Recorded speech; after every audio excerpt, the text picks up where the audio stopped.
Kinney Shoes was an American manufacturer and retailer of shoes from 1894 until 1998. Thank you for your suggestion. It'll soon be back to school for kids, but right now Kinney wants to send you parents back to school feet first. Point one, the Great American Shoe Store offers the current styles your kids want, plus the proper fit your kids should have, which equals great service. And right now you can enjoy some great savings. We're offering 20% off on some of our most popular back-to-school shoes here at Kinney's Great American Shoe Shop, but only now through Saturday, so don't be late.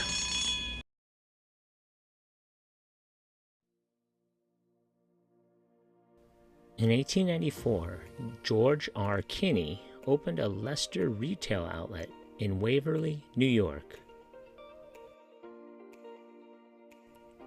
Kinney's father, Jeremiah Kinney, ran a general store in Candor, New York, but he fell into debt due to providing merchandise on credit to local farmers and townspeople once too often.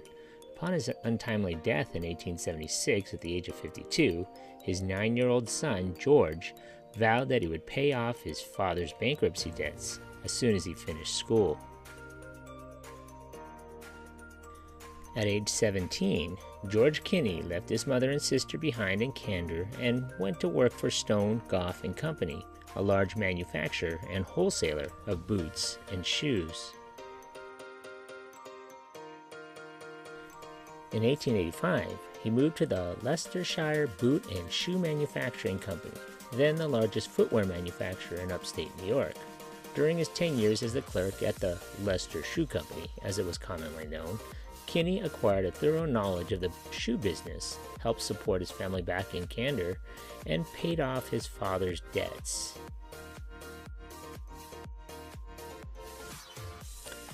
In 1894, the door to a unique opportunity opened for George Kinney when Leicester Shoe Company faced a financial crisis. George, then 28, invested the money he had saved and bought enough merchandise to take over the Leicester retail outlet in Waverly, New York. Kinney modeled his Waverly store on the Leicester retail example and bypassed both jobbers and independent wholesale distributors. He bought inexpensive goods in large quantities directly from factories and sold them to his customers at the lowest prices around. Recalling his father's unfortunate experience with credit and determined to keep overhead costs down, Kinney used a cash-only policy in Waverly. Its success proved enduring. For the rest of his life, Kinney lived by the credo, shoes on the shelf or money in the till. Over the next 4 years, Kinney opened 5 more stores. The names of these early stores, which included Economy Shoe Store in Wilkes-Barre, the Boston Shoe Store in Reading, and the People's Shoe Store in Ithaca, indicate that he may have purchased locations from failed merchants, as he had done in Waverly. To finance the opening of early stores, Kinney took on men he knew and trusted as partners. He financed each store as a separate and distinct partnership. As new locations were announced, existing managers bought shares and became partners. In time, most every manager became a participant in the Kinney combination. Generally, George Kinney had a 50% or majority interest in each store, and partners shared in the profits in direct proportion to their investment. The company continued to grow and prosper under Kinney's leadership. He made a strong point of relying not only on price but on quality. His creed of better values emphasized maximum value for each dollar spent, and he sought to handle the very best goods that could be sold at the prices asked. By 1903, there were 15 Kinney stores. That same year, Kinney moved his headquarters from Wilkes-Barre, Pennsylvania to Manhattan, where the previous year he had become the first retailer in New York City to sell shoes for under $1. Accordingly, Kinney's footwear had a steady working-class clientele. In Pennsylvania's coal mining region, a Kinney stronghold, miners could buy shoes on time despite the company's usual cash-and-carry policy. Especially popular was the durable rubber and felt wound socket boot, which kept feet warm and comfortable down in the mines, for $2.98 a pair. By 1914, the number of Kinney stores had grown to 40, with sales of $3 million. By the end of 1916, George Kinney had built the largest footwear chain in America, with 56 stores, stretching as far west as Illinois. In 1917, G.R. Kinney Company, Inc. was incorporated in New York, replacing the former combinations of partnerships. In 1919, Kinney passed away at 53, but had decided before his death to enter the shoe manufacturing business. 4 factories were acquired in 1919, each specializing in a different line of footwear. The following year, another manufacturer was purchased and a new plant built. By 1926, Kinney factories were producing about 14,000 pairs of shoes a day and supplying 60% of the merchandise sold in Kinney stores. The company also was buying and selling hosiery from the largest mills in the eastern United States and had been selling shoe polishes, laces, and brushes almost from its inception. Between 1923 and 1929, Kinney opened 158 new stores, extending its reach to nearly every mid-sized city east of the Mississippi. In 1929, there were 366 Kinney stores in 38 states and 295 cities. The company employed more than 1,400 people and earned $933,000 on nearly $20.9 million in net sales. During the mid-1930s, Kinney closed many of the unprofitable stores, dropping the total number to 321 by 1937. Many of the remaining stores were refurbished or moved to better locations.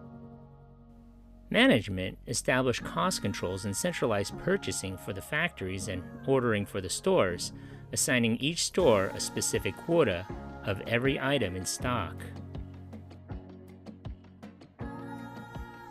During World War II, consumers were limited to 1 pair of leather shoes every 6 months. Kinney experimented with sole materials like rope, canvas, compressed paper, plastic scraps, and carpet bottoms. Kinney's factories produced more than 2 million boots for the armed forces, about 1/4 of their total output. They also manufactured combat footwear for the Soviet Union.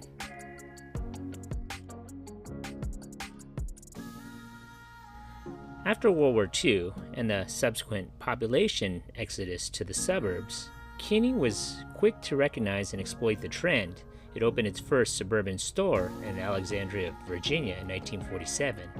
In 1954, Kinney also entered the West Coast market for the first time. By 1955, they had 352 stores.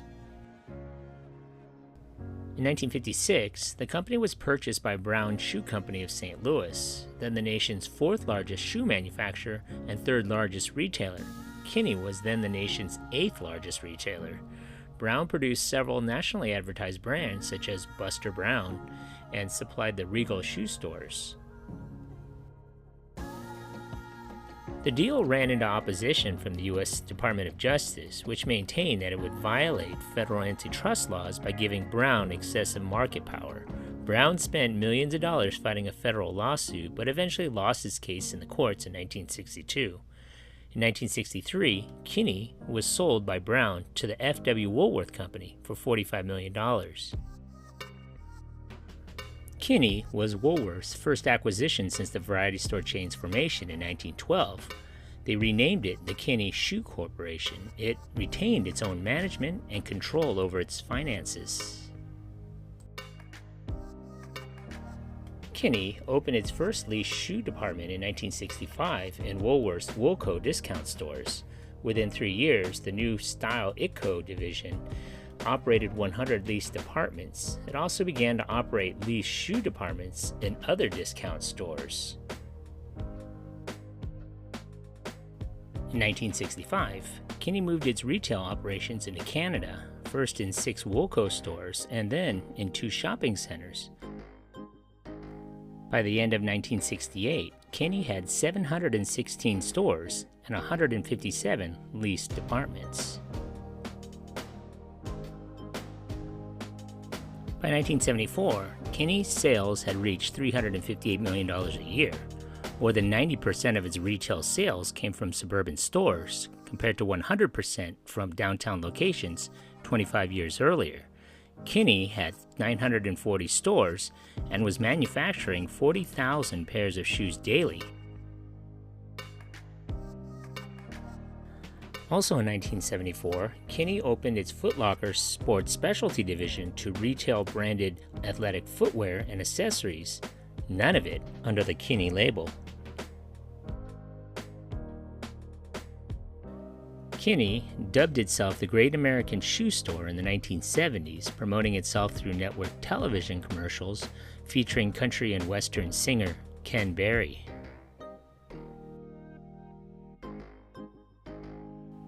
In the early 1980s, an increasingly troubled Woolworth for the first time began to draw on Kinney's profits to help pay its dividends. When Woolworth closed its Woolco operations in the United States in 1982, taking a $600 million loss, Kinney's Styleco division was also closed. Throughout the rest of the 80s, Kinney's profits and sales began to wane. Foot Locker was expanding and profits soared. During 1987 and 1988, Kinney merged two sporting goods chains it had acquired to create Champ Sports mall stores, offering apparel and footwear, as well as athletic hardware and accessories. In 1989, there were only 5 shoe factories that remained with Kinney, all in Pennsylvania. By 1994, there were only 3, turning out about 13,000 pairs a day. The rest of the Kinney shoe supply was coming from Asia. By late 1991, the number of Kinney shoe stores was down to 1,312, with its sales for the year expected to be down 3% to $688 million. Foot Locker, by contrast, had expanded to 1,352 stores in the United States and sales of $1.5 billion. In 1992, some 300 underperforming Kinney shoe stores were dropped, and in 1993, another 300 were closed. Some of them were to be converted to specialty formats. In February of 1995, Woolworth split Kinney into 2 separate divisions. The athletic footwear and apparel divisions were given operation of more than 4,100 stores worldwide, including the Foot Locker Group and Champs Sports stores. On September 16, 1998, the Venator Group, formerly known as Woolworth, announced that Kinney's 467 shoe stores and 103 foot quarter stores would close. The Foot Locker division, started in 1974, continues to this day. So what are some of your favorite memories of this place? Leave a comment or a suggestion for a future video below. Be sure to hit that like button. Thanks for watching.